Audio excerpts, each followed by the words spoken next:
Taste the Daily.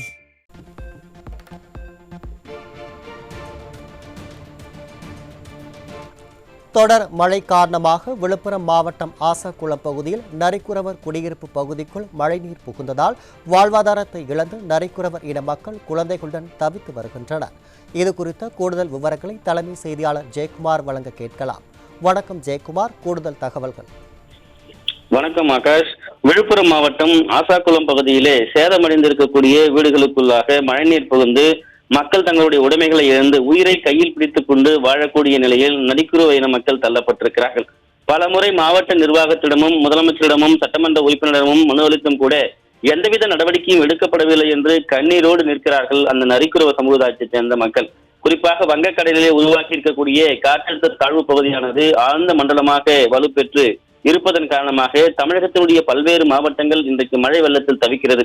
ஏற்கனவே விழுப்புரம் மாவட்டத்தினுடைய பேருந்து நிலையம் 3 அடி அளவிற்கு தண்ணீர் தேங்கி அரசு பேருந்துகளும் தனியார் பேருந்துகளும் வாகன ஓட்டிகளும் பேருந்து நிலையத்துக்கு செல்ல முடியாமல், பேருந்து நிலையத்திலிருந்து வெளியே பேருந்துகள் வெளியேற முடியாமல் பயணிகளும் வாகன ஓட்டிகளும் தவித்து வருகிறார்கள்.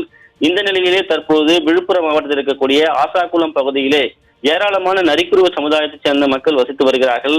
அவர்கள் சாதாரணமான ஒரு வீடுகளிலே வசித்து வரக்கூடிய அந்த மக்களுக்கு அடிப்படை வசதிகள் இல்லை என்று ஏற்கனவே முதலமைச்சராக இருக்கக்கூடிய திமுக தலைவராக இருக்கக்கூடிய ஸ்டாலினிடமும் அதே போன்று திமுக சட்டமன்ற உறுப்பினரிடமும் அதே போன்று மாவட்ட நிர்வாகத்திடமும் மனு அளித்தும் கூட யாரும் கேட்பதற்கு நாதி இல்லாமல் இருப்பதாக வேதனை தெரிவித்திருக்கிறார்கள். 50க்கும் மேற்பட்ட அந்த பகுதியிலே வசித்து வரக்கூடிய மக்கள் இரவு முழுவதும் பெய்த கனமழையின் தாக்கத்தின் காரணமாக குடியிருப்பு பகுதிகள் முழுவதையாக நீர் புகுந்திருக்கிறது. இயல்பு வாழ்க்கை முற்றிலுமாக பாதிக்கப்பட்டிருக்கிறது.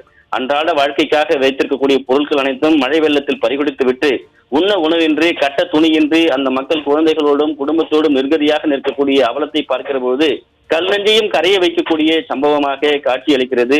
ஏழை எளிய மக்கள், அடித்தட்டு மக்கள், சாதாரண மக்கள், உழைக்கக்கூடிய மக்களுக்கு ஒரு அடிப்படை வசதிகளை ஏற்படுத்தி தருவதற்கு கூட இந்த அரசும் மாவட்ட நிர்வாகமும் முன்வராத காரணத்தினால் தற்போது பெய்திருக்கக்கூடிய மழை சாக்கடை நீர் உள்ளே புகுந்து மிகப்பெரிய அளவிலே தொற்று நோய் பரவக்கூடிய ஆபத்தான நிலையில் தாங்கள் வசிப்பதாக அவர்கள் வேதனை தெரிவித்திருக்கிறார்கள். இரவு முழுவதும் உறக்கமின்றி, உணவின்றி, சமைக்க வழியின்றி குடும்பத்தோடு தவித்து வரக்கூடிய நரிக்குறவ சமுதாயத்தைச் சேர்ந்த அந்த மக்களுக்கு உதவிக்கரம் நீட்டுவதற்கு யாருமின்றி தவித்து வருவதாக வேதனையோடு அவர்கள் கண்ணீர் சிந்திக் கொண்டிருக்கிறார்கள். ஆளுகிற திமுக அரசு பலமுறை மனு அளித்தும் கூட கண்டுகொள்ளாத ஒரு அவல நிலையில் இருப்பதாக அவர்கள் குற்றம் சாட்டி இருக்கிறார்கள். கால்வாய் முழுவதுமாக அடைப்பு ஏற்பட்டிருக்கிறது. அதே போன்று அந்த சாக்கடை நீரும் மழை நீரும் கலந்திருக்கிறது. வீடுகள் முழுமையாக மழைநீர் புகுந்து உள்ளே செல்ல முடியாத நிலைக்கு நாங்கள் தூக்கத்தை பறிகொடுத்து இந்த இரவிலிருந்து தவித்துக் கொண்டிருக்கிறோம் என்று வேதனை தெரிவித்திருக்கிறார்கள். உடனடியாக சம்பந்தப்பட்ட பகுதிக்கு சென்று பாதிக்கப்பட்ட மக்களுக்கு உதவிக்கரம் நீட்ட வேண்டும் என்று அவர்கள் கோரிக்கை வைத்திருக்கிறார்கள். கண்ணீர் சிந்தக்கூடிய அந்த நரிக்குறவ சமுதாயத்தைச் சேர்ந்த அந்த பெண்கள் பேசக்கூடியதும் அந்த நரிக்குறவ சமுதாயத்தைச் சேர்ந்தவர்கள் பேசக்கூடிய அந்த கண்ணீர் சிந்தக்கூடிய கண்ணீரோடு அவர்கள் வேதனை தெரிவிக்கக்கூடிய அந்த அவர்கள் பேசக்கூடிய அந்த காட்சிகளை தற்போது பார்க்கலாம். ஐயா ஸ்டாலின் ஐயா, உங்க கையால உங்க கால் வச்சுக்க சின்ன சின்ன குழந்தைங்க நான் நாத்துல சாகுறோம். வாக்கியம் இல்லாத, தெரு இல்லாத, வீடு இல்லாத சாகுறாங்க. பெரிய பெரிய கல்ல டப்பு டப்புன்னு உழுதாங்க. ஸ்டாலின் ஐயா, உங்க காலாச்சு கும்படி பாக்குறேன்.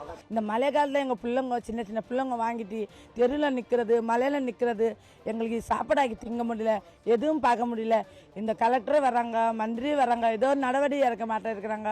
எங்கள் ஏழைப்பட்டைக்கு ஒரு பார்க்க கூட மாட்டே இருக்காங்க.